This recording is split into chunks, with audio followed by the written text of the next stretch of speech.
비만을 최근에는 제2의 흡연이라고 부르는 경우가 있습니다. 특히 복부 비만이 있는 경우에는 당뇨병, 고지혈증, 고혈압, 그리고 각종 암이 생긴다든지 체중을 줄여주면은 당뇨병이 있다고 하더라도 되돌릴 수도 있습니다. 그래서 가장 쉬운 형태의 다이어트는 크게 세 그룹으로 나눠 볼 수가 있더라고요. 첫 번째는 체중 감량을 위한 다이어트도 있겠지만은 건강한 몸을 만들기 위한 그런 건강한 식단을 구성하는 그런 방식의 다이어트가 있다고 생각을 합니다. 그러면 비만이라든지 체중 조절 이런 걸 떠나서 혈당, 고지혈증, 사람에 따라서는 통풍이라든지 이런 음식과 관계된 이런 질환들이 많이 있는데요. 이런 부분들을 치료하거나 예방할 수가 있고, 다이어트 혹은 식이와 연관된 또 중요한 질병 중에 하나는 암이죠. 식이요법이라고 하는 것은 몸의 전반적인 그런 건강과 연관이 있습니다. 비만을 최근에는 제2의 흡연이라고 부르는 경우가 있습니다. 흡연은 만병의 근원이라고 알려져 있잖아요. 흡연율은 이제 많이 줄어들고 있는 그런 상황이고, 대신 비만이 올라가면서 비만이 만병의 근원이 되고 있는데, 특히 복부 비만이 있는 경우에는 대사 질환들이 많이 생깁니다. 당뇨병, 고지혈증, 고혈압 등등이죠. 이런 것들은 심뇌혈관 질환의 위험 인자들이 됩니다. 그렇기 때문에 비만한 경우에 혈관 질환이라든지 심장에 있는 관상동맥이죠. 그 외에 말초동맥 질환도 잘 생길 수가 있고요. 그 다음에 심하게 비만하게 되는 경우에 호흡 기능에도 지장을 주는 부분들, 그 다음에 여성분들 같은 경우에 배란이 잘 되지 않는 무월경이라고 부르는데요. 이런 것과 관계된 불임이라든지 중량 자체에 의해서 관절에 부담이 되는 형태로 관절염이 생긴다든지, 그리고 각종 암이 생긴다든지 셀 수 없는 그런 많은 질환들이 비만과 연관이 됩니다. 그래서 최근에는 비만을 제2의 흡연이라고 부르는 이유가 바로 여기에 있습니다. 당뇨병은 유전적인 소인도 있고, 그리고 환경적인 요인도 있고, 이 두 가지 복합적으로 해서 발생하게 되는데요. 유전자는 현재 이제 건드리지는 못하는 부분이죠. 그런 상황이라면 환경적인 요인을 고칠 수가 있습니다. 그중에 가장 중요한 걸 한 가지로 골라라 라고 하게 되면 비만이 되겠습니다. 결국은 체중으로 대표될 수 있겠는데요. 단 조건이 있습니다. 비만 혹은 과체중인 경우에는 체중을 줄여주면은 당뇨병을 예방할 수 있고, 그리고 당뇨병이 있다고 하더라도 당뇨병을 되돌릴 수도 있습니다. 얼마나 빼야 되느냐 하는 건데, 당뇨병을 예방하기 위한 많은 연구가 있었는데요. 지금 현재보다는 7% 이상의 체중을 감소시켜라 라고 하는 겁니다. 크게 어렵지 않게 해볼 수가 있기 때문에 식이요법, 운동요법을 함으로써 당뇨병을 예방할 수가 있고요. 그리고 당뇨병 상태에서도 혈당이 많이 좋아집니다. 10% 정도 뺐다, 이 정도 되면 더욱더 많이 좋아지고요. 15%를 뺐다, 당뇨병이 거의 없는 상태까지 갈 수가 있습니다. 특히 비만하고 당뇨병이 발병한 지 몇 년 되지 않았고 좀 나이가 젊고 이런 분들은 체중을 15% 정도 빼주게 되면 당뇨병은 거의 사라지게 되는 것을 경험할 수가 있습니다.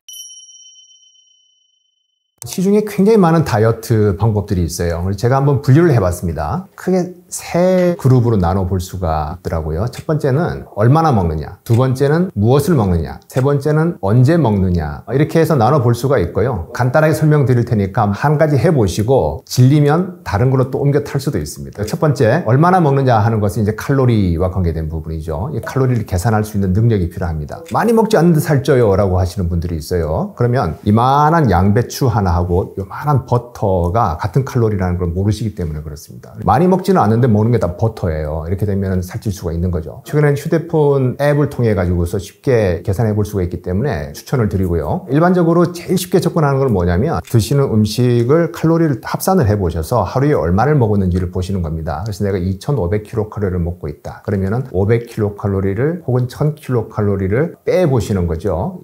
특정 그 칼로리 목표를 정해놓고 또 갈 수도 있습니다. 일반적으로 고도 비만 이런 분들 같은 경우에는 남성은 한 1800kcal, 여성은 1500kcal 정도를 목표를 드리는 거거든요. 그 다음에 무엇을 먹느냐 하는 것인데, 과거에는 이 저지방식을 추천을 했어요. 왜냐하면 지방이 칼로리가 제일 높거든요. 1g에 9kcal가 나오고, 탄수화물, 단백질은 1g에 4kcal가 나옵니다. 그렇기 때문에 지방을 적게 먹는 게 중요하다라고 해서 저지방식을 계속 계속 이야기를 해왔었는데 탄수화물의 섭취를 극도로 제한한 소위 애킨스 다이어트라고 하는 것이 있습니다. 우리나라에는 황제 다이어트라는 이름으로 소개된 바가 있었는데요. 이 다이어트법과 기존의 저지방식을 비교해 보니까 탄수화물을 제한했을 때 체중이 한 2-3kg 정도 더 빠지는 거예요. 저지방식이 금과 옥조인 줄 알았는데 그렇지 않구나라는 것이 알려졌고요. 그 다음 해에 저탄수화물식, 지중해식을 비교를 했는데 여기서도 보게 되면 탄수화물을 줄인 식단이 체중을 더 많이 뺐고요. 지방을 줄인 것이 제일 체중 감소 효과가 적었습니다. 그렇기 때문에 무엇을 먹는가도 굉장히 이제 중요해진 부분이지요. 그래서 다만 두 식단에서 그 체중 감량 효과가 크지는 않다는 겁니다. 그러니까 100kg인 사람이 탄수화물을 줄이는 식단을 했을 때 한 5kg 정도 빠진다라고 보면 지방을 줄이는 식단은 2.5kg 정도 빠진다 이렇게 보시면 돼요. 그 다음 마지막으로 이제 언제 먹느냐라고 하는 것인데 얼마 동안 안 먹느냐라고 하는 것으로 보시는 게 더 좋을 것 같아요. 여러 가지 형태의 간헐적 단식 그리고 시간 제한 다이어트들이 있습니다. 제가 지금 말씀드린 얼마나 그리고 무엇을 언제 나는 이거를 해볼 수 있겠네 라고 딱 해서 시도를 해보시고요. 한 달 혹은 2달쯤 하시면 크게 요요 현상이 생기지 않으면서 체중을 관리하실 수 있을 것이라고 생각을 합니다. 하루에 한 끼를 먹으면서 예를 들어서 뭐 1500 내지 1800 칼로리를 먹으면 어떻겠느냐, 얼마나 먹느냐, 언제 먹느냐 두 개가 다 섞여 있는 부분이죠. 1일 1식이 되겠는데요. 아마 한 끼로 그걸 다 드시라고 하면 칼로리를 많이 먹지 못하실 거고 아주 고도로 정제된 음식들을 제외하고 이렇게 식단을 구성해 보면 아마 배가 불러서 먹기는 쉽지 않을 거라고 생각을 하는데요. 칼로리를 제한을 해서 하루에 한 끼만 먹는다. 효과는 볼 수 있을 거로 생각하지만 쉽지는 않을 거로 봅니다. 지속 가능성 면에서는 떨어지는 방법이다라고 생각하고요. 그 다음에 만약에 당뇨병이 있는 분들 중에서 혈당을 낮추는 약 중에 저혈당이 생길 수 있는 약이 있거든요. 이런 약을 드시는 분들은 금식 기간이 길어질 때에 저혈당 위험에 노출될 수 있기 때문에 주의가 필요할 것 같습니다. 허기짐이 있을 때 진짜 배고픔이냐 가짜 배고픔이냐 알아보라라는 그런 말씀을 들으셨을 텐데요. 우리 몸에서 식욕을 조절하는 부분은 두 가지가 있어요. 하나는 생리적인 것이고요. 하나는 정서적인 것이 있습니다. 생리적인 배고픔이 아니고 정서적인 그런 형태의 배고픔이 있을 수가 있기 때문에 그거를 구별해 보라고 하는 거거든요. 밤 10시쯤 됐어요. 저녁은 많이 드셨는데도 광고에 나오는 그런 보고 먹고 싶어 이런 거죠. 생리적으로는 필요하지 않은 배고픔 혹은 식욕이거든요. 그런 신호가 왔을 때 다른 걸 해보는 겁니다. 음악을 듣는다든지 산책을 해본다든지 그러고도 배가 고프다. 그러면 진짜 배고픔이에요. 그런 생각이 사라지면 거짓 배고픔인 거죠. 환자를 본 경험을 말씀을 드리면 기분이 굉장히 좋지 않았어요.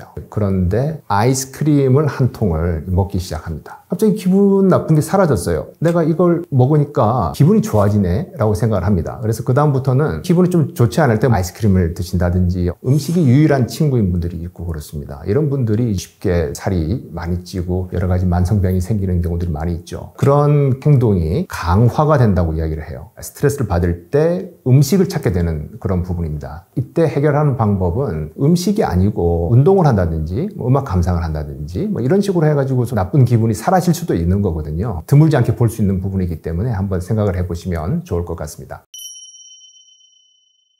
체중이 가장 쉽게 찔 수 있는 사람은 딱 한 부류가 있습니다. 체중을 뺀 사람입니다. 과학적으로도 다 검증이 된 바가 있는데요. 체중을 줄이면 우리 몸은 항상성을 추구하기 때문에 다시 원래대로 돌아가려고 하는 거예요. 먹는 양이 줄고 이런 상황에서 우리 몸은 초절전 모드로 들어가게 됩니다. 에너지 소비를 극도로 자제하고 있는 상황이 되죠. 그래서 칼로리가 들어오는 족족 살이 찌기 때문에 물만 먹어도 살이 찌는 것 같아요 라는 말이 나올 정도입니다. 그 다음에 똑같이 먹는데도 누구는 살이 찌고 안 찐다. 이게 옛날부터 굉장히 궁금했었어요. 그래서 2000년대 초반에 나온 논문이 있습니다. 같은 칼로리의 음식을 제공을 하고 전혀 운동을 따로 하지 않는다라는 사람들을 모아가지고 온몸에 센서를 붙여가지고요. 활동량을 측정을 하던 적이 있습니다. 살이 안 찌는 사람은 하루 종일 계속 움직여요. 집안에서 계속 왔다 갔다 하면서 부지런하게 다니고 있는 그런 특성을 보였고요. 살이 찌는 분은 소파에 앉아가지고 리모컨만 누르고 있는 이런 형태를 보였다는 거죠. 꼭 운동이 아니더라도 집안에서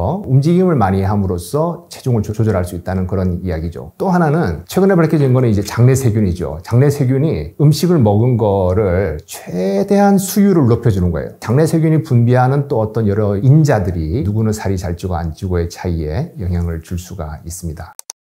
체중 감량을 시도하시는 분들이 가장 무서워하는 게 요요 현상이지요. 심지어는 이제 다이어트를 시작하기 전보다 더 많은 체중까지 가기도 하고 하는 부분인데요. 우리 몸의 특성 때문에 결국은 식이요법, 운동요법을 평생 하셔야 된다라고 이렇게 생각하셔야 될 것 같습니다. 그게 어렵기 때문에 최근에 이제 약제가 나오는 거죠. 운동요법만 가지고서 감량된 체중을 유지하기가 너무 어렵다 그러면은 담당 의사와 상의하셔가지고 약물요법을 한번 고려해 보시는 것이 좋을 것 같습니다. 일단 운동은 시작을 하시고요. 그 다음에 나한테 맞는 지속 가능한 운동을 찾는 것이 중요하다라고 생각을 합니다. 홈트라고 해서 집안에서 할 수 있는 운동들이 굉장히 많이 유행했었잖아요. 특별한 기구도 필요 없고 몸의 중량을 이용을 해가지고서 하는 그런 운동도 있고요. 그 다음에 시간이 아주 많지 않으신 분들은 고강도 인터벌 운동이라는 게 있죠. 그런 부분들을 또 해볼 수가 있습니다. 그 다음에 일단 운동이라고 하면 대개는 이제 유산소 운동을 생각을 하시는데 최근엔 또 슬로우 조깅이라고 하는 것이 또 유행을 하고 있던데요. 종류 따지지 마시고 일단 시작을 한번 해보시고 그 다음에 나한테 맞는 걸 찾아서 하시고요. 그리고 스포츠 형태의 경쟁하는 이런 운동들도 굉장히 또 재미가